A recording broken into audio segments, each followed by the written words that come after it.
Hello friends, easy note channel में आपका स्वागत है।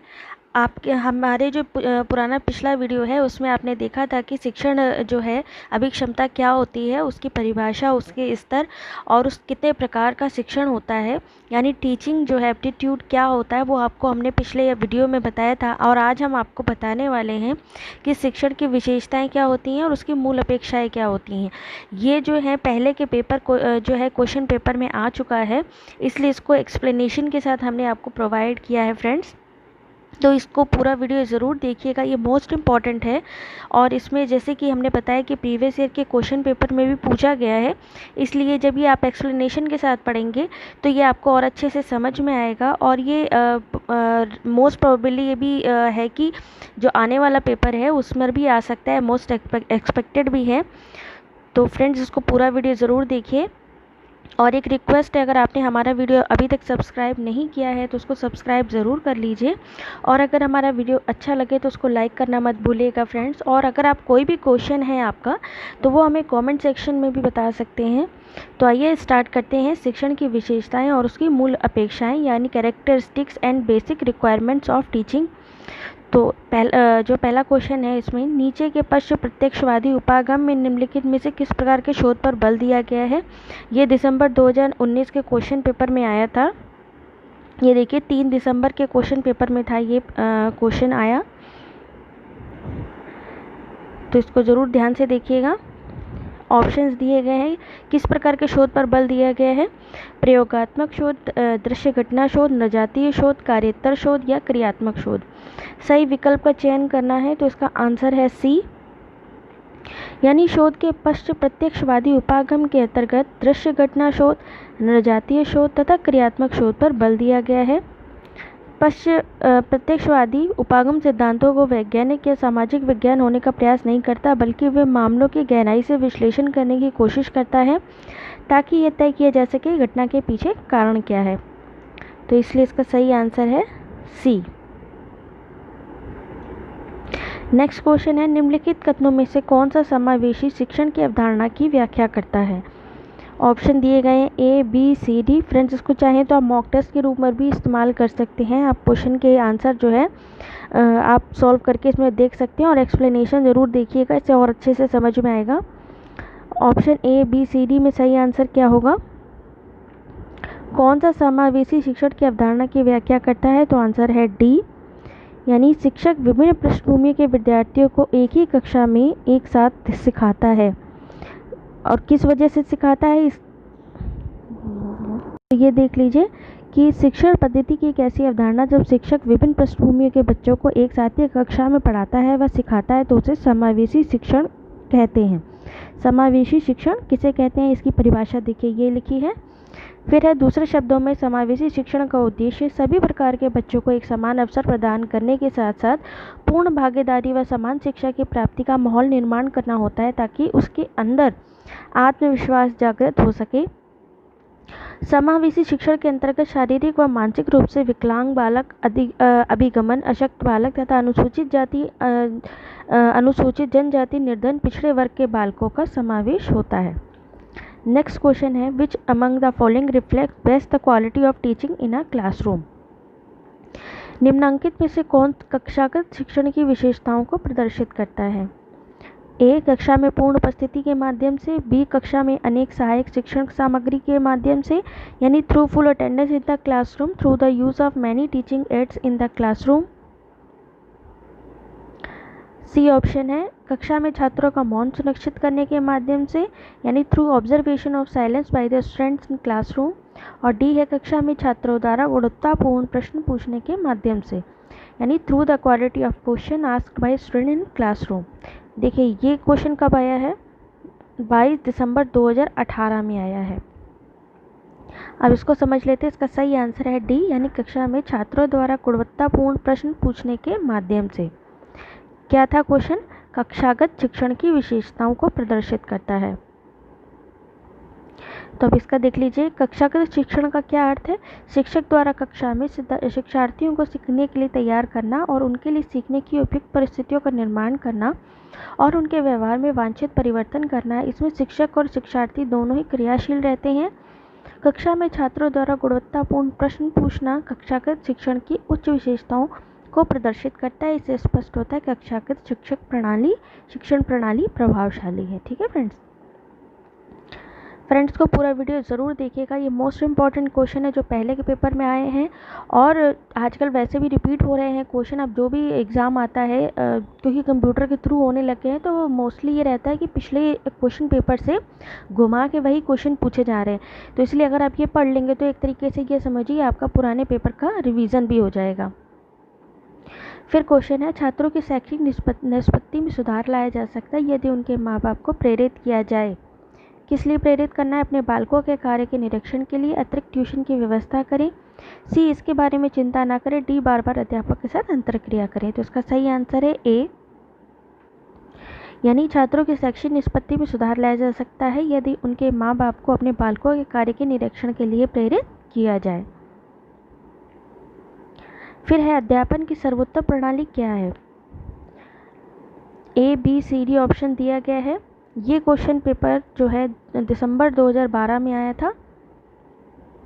इसका सही आंसर है डी, चर्चा प्रारंभ करने की पहल करना और उसमें भाग लेना क्या है? अध्यापन की सर्वोत्तम प्रणाली है। इसको आप डिटेल पढ़ लीजिएगा। इसमें हमने आपको एक्सप्लेनेशन भी प्रोवाइड किया है। चर्चा विधि शिक्षण की एक उपयोगी विधि है। ठीक है, सर्वोत्तम प्रणाली माना जाता है। फिर एक महाविद्यालय स्तर के सहायक प्रोफेसर ने विश्लेषण और संश्लेषण कौशल पर केंद्रित विद्यार्थियों के संज्ञानात्मक आयाम का विकास करने के उद्देश्य अपने व्याख्याओं की एक योजना बनाई है। नीचे मदों के 2 सेट दिए गए हैं, संज्ञानात्मक और सेट 2 यानी कि मैचिंग दी गई है। देखिए यहाँ पे ये क्वेश्चन फ्रेंड बहुत बार रिपीट होता है। ये मोस्ट इम्पॉर्टेंट क्वेश्चन है ये वाला, इसको आप ज़रूर पढ़ लीजिए। स्मृति स्तर, अवबोध स्तर, विमर्शी स्तर इसके साथ में दी गई हैं। बढ़ावा देने के लिए मूलभूत आवश्यकताएं, इसमें मैचिंग करनी है। इसका देखिए सही मैचिंग ये दी गई है, यानी स्मृति स्तर प्रस्तुतिकरण के दौरान की गए महत्वपूर्ण बिंदुओं को दर्ज करना। अवबोध स्तर किसी बिंदु के उदाहरणों और गैर उदाहरणों को पृथक करने का अवसर देना। विमर्शी स्तर विवेच्य बिंदुओं का आलोचनात्मक विश्लेषण करना और उन पर चर्चा करना। नेक्स्ट क्वेश्चन है, शिक्षण अधिगम संबंधों के संदर्भ में निम्नांकित कथनों के समुच्चय में से कौन सा स्वीकार्य कथन है? अपना उत्तर दर्शाने के लिए सही कूट का चयन करें। ए, बी, इसमें देखिए जो है 5 पॉइंट्स दिए गए हैं। इस तरीके का कूट के क्वेश्चन आते हैं देखिए, जिसमें आपको बताना है कि कौन कौन सा सही है। कथन दिए हैं उसमें से सही बताना है। अब ये देखिए 2017 में ये क्वेश्चन आया था।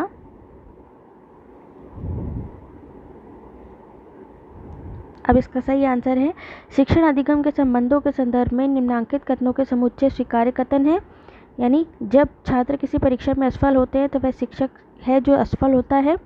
प्रत्येक शिक्षण का उद्देश्य अधिगम सुनिश्चित करना होता है। अधिगम के बिना शिक्षण हो सकता है। कोई शिक्षक शिक्षण करता है किंतु वह सीखता भी है। अब देखिए नेक्स्ट क्वेश्चन है, which of the following set of statement best represent the nature and the objective और टीचिंग एंड लर्निंग। यानी इसमें समुच्चय दिए गए उनमें से कौन सा शिक्षण और अधिगम के प्रकृति एवं उद्देश्य को सर्वोत्तम रूप से प्रस्तुत करता है। अब देखिए यहाँ पर भी इस तरीके से कूट के क्वेश्चन दिए गए हैं। ऑप्शन दिए हैं, शिक्षण विक्रय के समान है और अधिगम खरीदारी के जैसा है। शिक्षण सामाजिक कृत्य है जबकि अधिगम व्यक्तिगत कृत्य है। शिक्षण में अधिगम निहित है जबकि अधिगम शिक्षण को समाहित नहीं करता है। शिक्षण एक प्रकार का ज्ञान का अंतरण है जबकि अधिगम इसे प्राप्त करने जैसा है। और शिक्षण एक अंतःक्रिया और प्रकृति में त्रिपदी है जबकि अधिगम एक विषय के अंतर्गत सक्रिय है। तो इसमें जो है प्रकृति एवं उद्देश्य का सर्वोत्तम रूप क्या है? 2, 3 और 5 ऑप्शन। ठीक है फ्रेंड्स, को आप पढ़ लीजिए।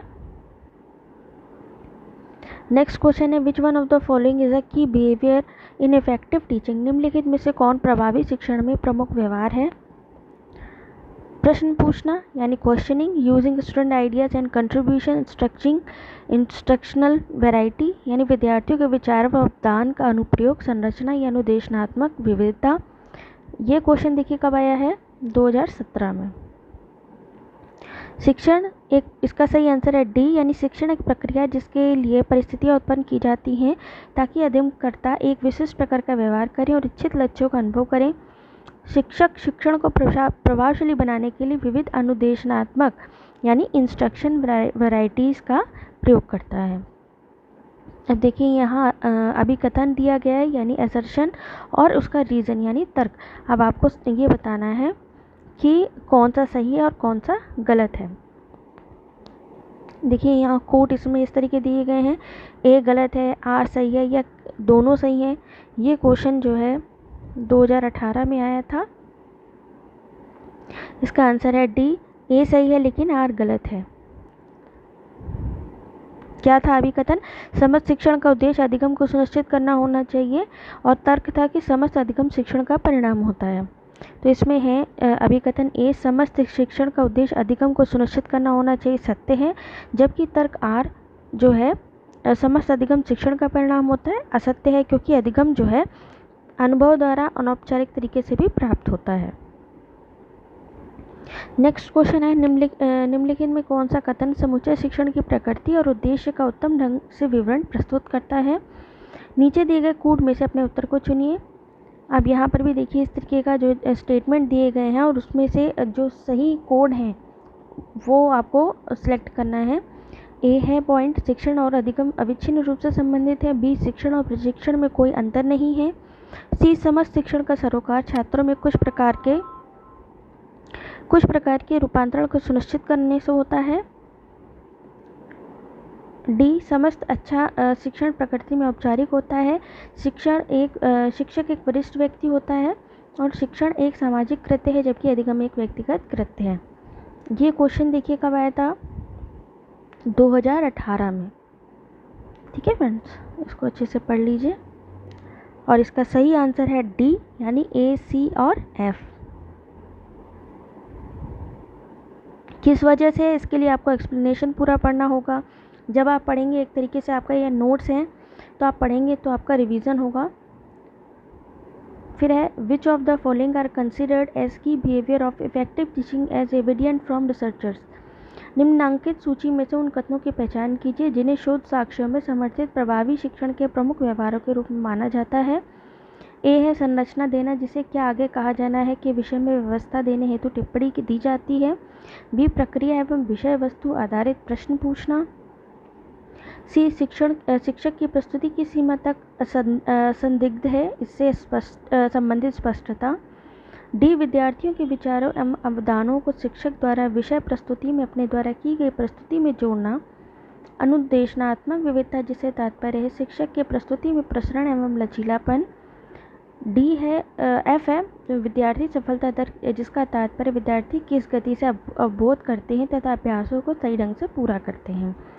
अब ये देखिए कब आया है? UGC net JRF shift 2 set number 10 और 22 दिसंबर 2018 के पेपर में आया है। अब देखिए इसका सही आंसर है बी, यानी शोध साक्ष्यों में से समर्थित प्रभावी शिक्षण के प्रमुख व्यवहारों को निम्न कथनों के रूप में माना जाता है कि शिक्षक की प्रस्तुति किस सीमा तक असंदिग्ध है, इससे संबंधित स्पष्टता। फिर है ई, अनुदेशनात्मक विविधता, जिसे तात्पर्य है शिक्षक की प्रस्तुति से में प्रसरण एवं लचीलापन। और एफ, विद्यार्थी सफलता दर, जिसका तात्पर्य विद्यार्थी किस गति से अवबोध करते हैं तथा अभ्यासों को सही ढंग से पूरा कर लेते हैं। अब देखिए नेक्स्ट क्वेश्चन है, बहुविध प्रज्ञा के सिद्धांत का प्रतिपादन निम्नांकित में से किसने किया था? ये भी मोस्ट इम्पॉर्टेंट क्वेश्चन है। और ये देखिए फ्रेंड्स कब आया है? 19 दिसंबर 2018 के क्वेश्चन पेपर में।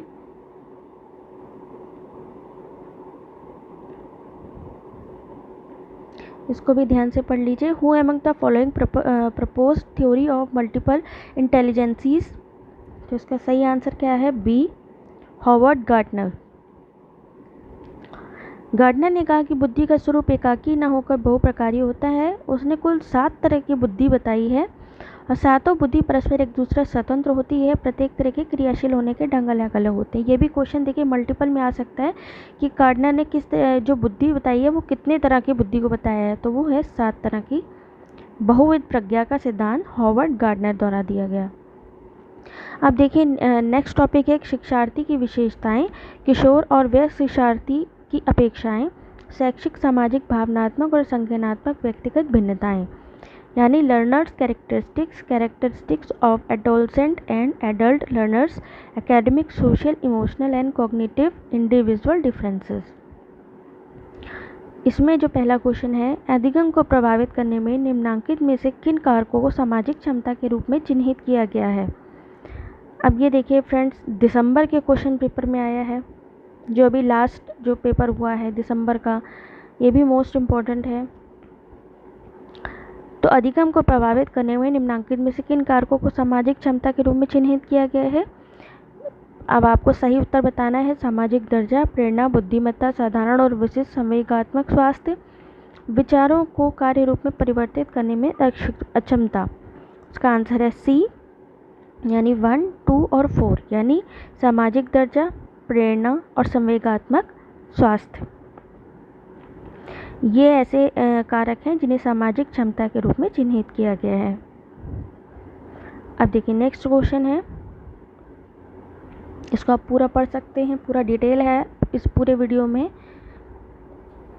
एक किशोर अधिगमकर्ता की प्रमुख चारित्रिक विशेषताएं जो उसकी सामाजिक तथा नैतिक विकास को निर्धारित करती हैं वह हैं। अब ये देखिए, ये क्वेश्चन कब आया है, 6 दिसंबर 2019 के क्वेश्चन पेपर में आया है। इसी तरीके के क्वेश्चन पेपर आते हैं, ये ध्यान रखिए, क्योंकि अभी देखिए लास्ट एग्ज़ाम में ही ये पूछा गया है। तो आप देखिए लेटेस्ट जो पैटर्न है वो यही है एग्ज़ाम का, जो क्वेश्चन पेपर का। तो इसका सही आंसर देखिए क्या होगा।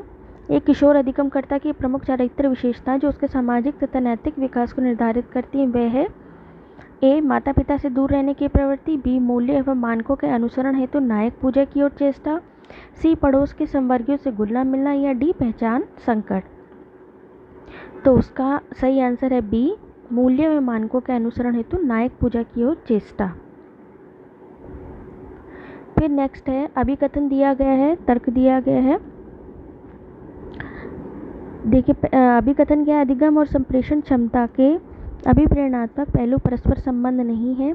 तर्क क्या है, सामाजिक उत्पाद के रूप में संप्रेषण हेतु अधिगम परिवेश के अपने चर होते हैं।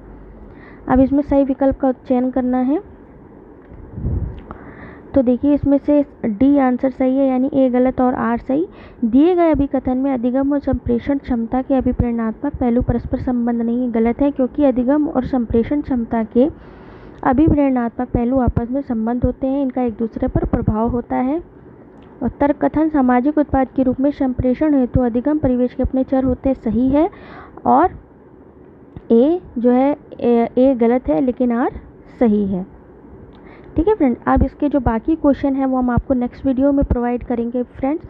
तो अगर हमारा वीडियो आपको अच्छा लगा हो तो प्लीज़ इसको लाइक ज़रूर करिएगा और हमें कमेंट सेक्शन में ज़रूर बताइएगा कि हमारा वीडियो आपको कैसा लगा है। ये मोस्ट इम्पॉर्टेंट क्वेश्चन है जो ऑलरेडी आ चुके हैं और कई बार रिपीट हुए हैं, तो इस वजह से ये जो वीडियो है मोस्ट इम्पॉर्टेंट है।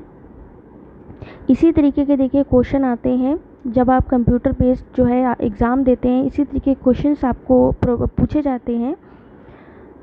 तो फ्रेंड्स, आपको हमने ये पूरा वीडियो दिखा दिया है विद एक्सप्लेनेशन। आई होप आपको अच्छा लगा होगा। तो फ्रेंड्स, थैंक्स फॉर वॉचिंग।